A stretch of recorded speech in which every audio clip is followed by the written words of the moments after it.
నమస్తే, welcome to our channel. ప్రస్తుతం మనతో గణపతి దత్త ఉపాసకులు మురళీధర్ శర్మ గారు ఉన్నారు. వారితో మాట్లాడదాం. నమస్తే అండి. మహాదేవ శ్రీమాత్ర నమః. జీవితంలో ప్రతి ఒక్కరికి లక్ష్మీ అనుగ్రహం కావాలండి. లక్ష్మి లేకపోతే, ధనం లేకపోతే అసలు జీవితం నడవదు. సో జీవితంలో కావాల్సిన లక్ష్మీ అనుగ్రహానికి అలాగే సక్సెస్ కూడా ఉండాలి. సక్సెస్ ఎప్పుడైతే ఉంటుందో లక్ష్మీదేవి అనుగ్రహం కూడా అప్పుడే ఉంటుంది. సో అటువంటి వాళ్ళు సక్సెస్ కావాలి, లక్ష్మీ అనుగ్రహం కావాలి, మేము ఎంత కష్టపడుతున్నా సక్సెస్ రావట్లేదు, అలాగే ధనం కూడా రావట్లేదు, వచ్చినా నిలబడడం లేదు అనే వాళ్ళకి ఎటువంటి పరిహారాలు పాటిస్తే ఆ లక్ష్మీ అనుగ్రహం సక్సెస్ అనేది జీవితంలో ఉంటుంది? తప్పకుండా అమ్మా. ఇప్పుడు లక్ష్మీ అనుగ్రహము అంటే కేవలం డబ్బుతోనే ముడిపడి ఉండదు. అదేవిధంగా సక్సెస్ అనేటువంటిది అదొక మైలురాయి జీవితంలో. ఎప్పటికీ సక్సెస్ గా ఉన్నా కూడా చిరాకులు వేస్తుంది వాస్తవానికి కూడా. ఇదైతేనంటే ఫెయిల్యూర్ కావాలి అని నేను చెప్పట్లేదు, బట్ ఎప్పటికీ సక్సెస్ లో ఉంటే మనిషికి అహంకారం పెరుగుతుంది. ఫస్ట్ ఆఫ్ ఆల్ అది గుర్తుంచుకోండి. లేదా ఎప్పటికీ సక్సెస్ ఉండేటువంటి వారు ఎవరు అంటే మనసులో ఎలాంటి కుళ్ళు కుతంత్రాలు కావచ్చును, అదే విధంగా ప్యూర్ హార్ట్ గా ఉంటారో, ప్రతిదీ ఒక స్పోర్టివ్ గా అంటే పాజిటివ్ గానే ఎవరో నన్ను ఇట్లా ఏలు పెట్టి చూపెట్టినా కూడా నన్ను ఏలుబెట్టి చూపెట్టిన నా గురించి ఏమైనా చెప్పుకుంటున్నా, నాతో ఏమన్నా నాకేమైనా చెప్తాడా, నా గురించి ఏమైనా మాట్లాడుతున్నారా, ఈ టెన్షన్. అండ్ ఇప్పుడు మీరేదో పని మీద నాకు కాల్ చేశాను, నేనేదో పని మీద ఒక ఎక్స్ పర్సన్ కాల్ చేశాను, ఇక్కడికి ఇది అయిపోయింది. వేరే వారు మిమ్మల్ని అడగడం, ఫలానా వ్యక్తి మీకెందుకు కాల్ చేసిన, ఇదే వ్యక్తి నన్ను అడగడం, ఫలానా వ్యక్తే చేసిందా లేదా నువ్వే చేశావు. ఇప్పుడు ఈ సందర్భం లేని విషయాలు ఈ ఎక్స్ పర్సన్ కు నువ్వు ఫోన్ చేసి చెప్పడం, నువ్వంటే ఈ వై పర్సన్ ఉదాహరణ. అంటే ఇది బుర్ర ఖరాబ్, ఇది అవసరం లేని విషయం. అండ్ భగవంతుని విషయంలో మీరు గుడికి వెళ్తారా, తీర్థయాత్రలకు వెళ్తారా, ఇంట్లో మొక్కుకుంటారా, మీ విషయం, మీ ఇష్టం. ఏది చేసినా మంచి భావనతో కనెక్ట్ కండి, మంచి భావనతో మాత్రమే కనెక్ట్ కావాలి అని నేను చెప్తున్నా. సో గుడికి వెళ్ళారు, గుళ్ళో మనశ్శాంతి లేకుండా ప్రదక్షిణ అయిపోయాక ఏదో చిరాగ్గా మాట్లాడడం, ఇంతసేపు అయింది ప్రదక్షిణ, లేదా ఇంతసేపు అయింది కాళ్ళు నొప్పి లేస్తుంటే, లైక్ అది ఏదైనా కావచ్చును అక్కడ జరిగినటువంటి సంఘటన. మొన్న తిరుపతికి వెళ్ళాను నేను, ఇది చెప్పొద్దు అనుకున్నా చెప్తున్నా. తిరుపతికి వెళ్ళిన సందర్భంలో ఒక మనకు అందులో రూమ్ లో కూర్చుని పెడతారు కదా, ఒక 1 hour ఏమో రూమ్ లో కంపార్ట్మెంట్ లో కూర్చుని పెట్టిన సందర్భంలో అక్కడికి స్వామివారి యొక్క ప్రసాదం వచ్చింది. స్వామివారి యొక్క ప్రసాదం వస్తే ఆ ప్రసాదాన్ని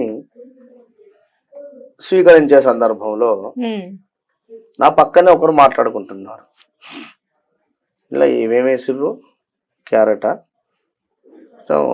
ఓకే సాంబార్ రైస్, ఇది బఠానీలు వేసారా ఇందులో, కాదు బఠానీలు కాదు ఇవి, దాని గురించి చర్చ. నువ్వు తింటే తిన లేకపోతే లేదు, నీకెందుకు ఆ చర్చ అంటే దాంతో బుర్ర ఖరాబు కదా. ఇప్పుడు నీ బుర్ర ఖరాబు, ఇప్పుడు పిల్లాడికి ఆకలి అవుతుంది, లేదా మీ భర్తకి ఆకలి అవుతుందో, మీ అంత ఇప్పుడు మీ భర్తకున్న మెచ్యూరిటీ మీకు ఉందో లేదో, ఏదో తిన్నావా గమ్మన పక్కన పడేసాం అయిపోయింది. ఈ వాటర్ అక్కడ త్రాగునీరు, మినరల్ వాటరేనా లేదా మామూలు వాటరా, ఇది త్రాగొచ్చునా, త్రాగే నీరు అని రాసింది అక్కడ, త్రాగొచ్చా. ఎంతే కొందరు ఉంటారమ్మా. ఇప్పుడు మనము పూజ చేస్తున్నాం, మేము ఎక్కడికైనా వెళ్తాం కదా, పూజ చేయించే సందర్భంలో మంత్రులు గారు ఈ సమయంలో ఇట్లా చేయాలి, ఈ సమయంలో అట్లా చేయండి, మంచిగా చేయండి, గట్టిగా చేయండి. గట్టిగా చేసేది ఏంది పూజ, పూజ గట్టిగా చేసుడు ఏంది, మంచిగా చేసుడు ఏంది అంటే ఎట్లా ఉంటుంది, అది నాకు అర్థం కాని విషయం. నవ్వుకుంటాం మేము, ఏం చేస్తాం అక్కడ, సర్లే అని చెప్పి అప్పుడే నేను అనేది ఇవి చాలా కొన్ని అది కరెక్ట్ కాదు. ఇలాంటి సిచ్యువేషన్స్ పెట్టుకుని చాలా నెగిటివ్. ఏదైనా ఒక వస్తువు ఉన్నది అంటే ఇది ఎక్కడి నుంచి వచ్చింది, ఇది ఎవరు ఇచ్చిండ్రు, ఇది ఎప్పుడు తయారైంది, లేదా ఇది ఇట్లనే ఉంటుందా, ఎందుకు ఇన్ని రకమైనటువంటి క్వశ్చన్స్, వాడు మీకు ఫోన్ చేసిండా అని ఆరా తీయడాలు, ఏమని మాట్లాడిండని, నాతో మాట్లాడిండు ఫలానా విషయం చెప్పిండు, నీతో కూడా అదే విషయం చెప్పిండా. పెళ్లి పత్రికలో పంచే సందర్భాలలో గాని మర్చిపోయాను అసలు. ఇది ఇక్కడనే మనుషుల యొక్క బుద్ధి కనబడుతుంది, నేను చెప్పకూడదు కానీ ఎవరో పాపం పెళ్లి పత్రికలు మీకు తీసుకొని రావాలి. ఉదాహరణకు ఒక 2-3 అక్క చెల్లెలు ఉన్నారు, లేదా 4-5 వాళ్ళ ఇంట్లో రిలేటివ్స్ ఉన్నారు. ముందు అక్కడికి వెళ్ళిండ్రా, ఓకే, వాళ్ళ కొడుకుకి చెప్పినావా, వాళ్ళ కోడలికి చెప్పినావా?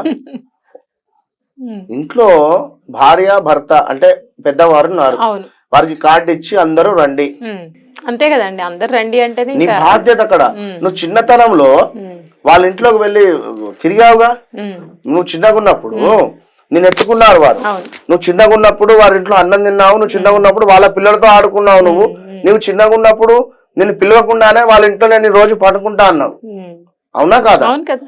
ఇవాళ నీకు మీ ఇంటికి అమ్మ నాన్నకు వచ్చి కార్డు ఇస్తే నాకు చెప్పనలేదు, నేను రానే రాదు, ఇదేంది అంటే నువ్వు నీ వయసు పెరిగింది కానీ నీ బుద్ధి పెరగలేదా?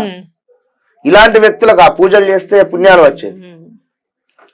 తప్పు, అది చాలా తప్పు. కనుక ఇది ఎవరు ఏమన్నా అర్థం చేసుకున్నా మంచిదే, కానీ నేను 100% ఒకటే చెప్తున్నాను, మంచి మనసు ఈ విషయాలలోనే తెలుస్తది ఎవరిది ఎలాంటి మనసు అని. నేను మంచి మనసు అని నేను అనుకుంటున్నా, అయిపోతానా? కాదు కదా, పక్క వాళ్ళు ఇప్పుడే ఫోన్ చేస్తే ఎవరైనా ఫ్రస్ట్రేషన్ అనే ఎవరినంత మాత్రం అయిపోదు కదా. కనుక ఇప్పుడు ఈ విషయాలు కూడా నేను ఇంత ఫ్రస్ట్రేషన్ గా ఎందుకు చెప్తున్నా, నేను మొన్న రీసెంట్ గా చూసా ఒక సందర్భం, ఒక పాపం ఒక ఫ్యామిలీ నలిగిపోయింది ఈ పెళ్లి పత్రికకు సంబంధించినటువంటి ఇష్యూ మీద.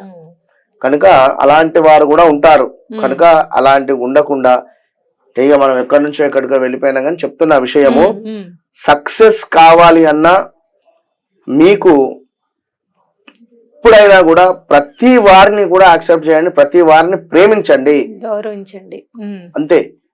ఇక్కడ లవ్ అంటే ఒక అబ్బాయికి అమ్మాయికి కాదు అన్నరా.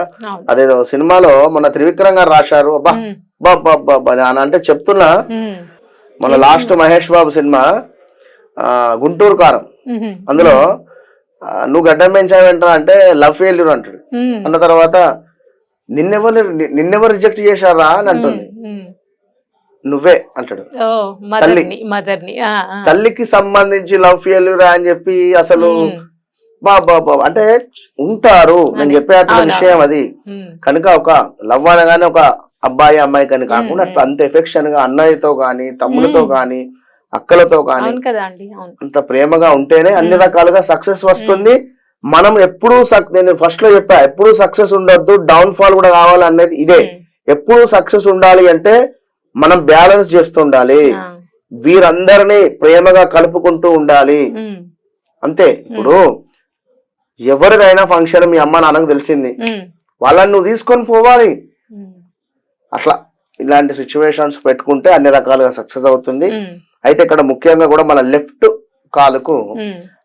కాలు కింద చక్కగా కూడా పిల్లలకు పెడతారు కదా కింద పాదాలకు దిష్టి తగలకుండా, అట్లా ప్రతిరోజు కూడా మనం పాదాలకు ఆ యొక్క కాటుకతో ఒక దిష్టి చుక్క పెట్టుకోవాలి ప్రతిరోజు. లెఫ్ట్ లెగ్ రైట్ లెగ్ కు వచ్చేసి పారాని అని దొరుకుతుంది మనకు. వివాహం చేసేటువంటి సందర్భంలో పారాని రాస్తారు. ఎందుకు? దాని వల్ల మనకు ఎంతో ఒక వైబ్రేషన్ కావచ్చును, అదే విధంగా ఒక పాజిటివ్ ఉంటుంది. సో ఈ పారాని ఒక చుక్క రైట్ లెగ్ కు మనము పెట్టుకున్నట్టయితే కింద అరికాలకు పెట్టుకోవాలి, చెప్పులు వేసుకోవాలి. లెఫ్ట్ కేమో కాటుక పెట్టుకోవాలి, రైట్ కి వచ్చేసి పారాయణం ఒక చుక్క పెట్టుకొని చెప్పులు వేసుకుని మీ పని మీద మీరు బయలుదేరండి. అంటే ఇది ఆడవాళ్ళైనా మగవారైనా ఆడవారు 13వ రోజు నుండి 27వ రోజు లోపే మీకు అర్థమైపోతుంది సక్సెస్ గా, లేదా మనీ బ్లాకేజెస్ కానీ, లేదా ఇంకేదైనా కూడా 100% రిజల్ట్ ఉంటుంది. థ్యాంక్ యూ అండి. మహాదేవ.